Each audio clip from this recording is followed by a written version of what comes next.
Kapuso yang aktor na si Sandro Mulak, pinangalanan na ang dalawang gay executives ng GMA Network na nagsamantala sa kanya.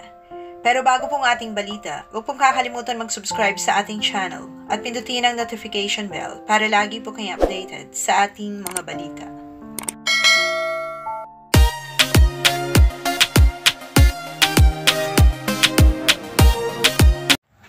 Ngayong araw, Biyernes, August 2, ay natanggap na ng GMA Network ang formal na reklamo ng young actor ni Sandro Mulak laban sa dalawang TV executive na umano'y ng abuso sa kanya noong isang linggo.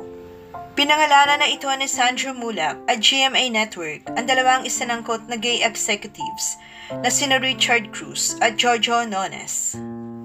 Pero ayon sa GMA Network, ang dalawa ay hindi mga empleyado ng istasyon, kundi mga independent contractors lamang. Narito ang pahayag ng istasyon. GMA Network has just received a formal complaint from Sparkle artist Sandro Mulak against two GMA independent contractors, Jojo Nones and Richard Cruz. Recognizing the seriousness of the alleged incident, GMA Network had already initiated its own investigation even before receiving the formal complaint.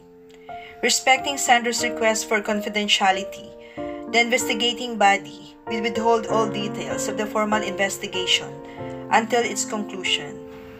The network assures the public and all stakeholders of its commitment to conducting this investigation with the highest standards of fairness and impartiality. Ayon naman sa kwento ng talent manager na si OG Diaz sa naganap na insidente, pinapunta raw ng dalawang aktor sa kanilang inupahang hotel room at nagpunta naman ito dahil wala ngang mali siya sa part ni Sandro. Dagdag pa nito, nakatanggap daw ng text message ang aktor na marami sila sa loob ng kwarto kaya walang mali siya nga ito nagpunta roon para makiparty. Pagdating sa kwarto, wala raw ibang nadatna ng aktor kundi ang dalawang gay executives. Ayon pa sa mga ulat, ang ama ni Sandro na si Nino Mulak ay kumuha na ng mga abogado para humawak ng kaso ng kanyang anak.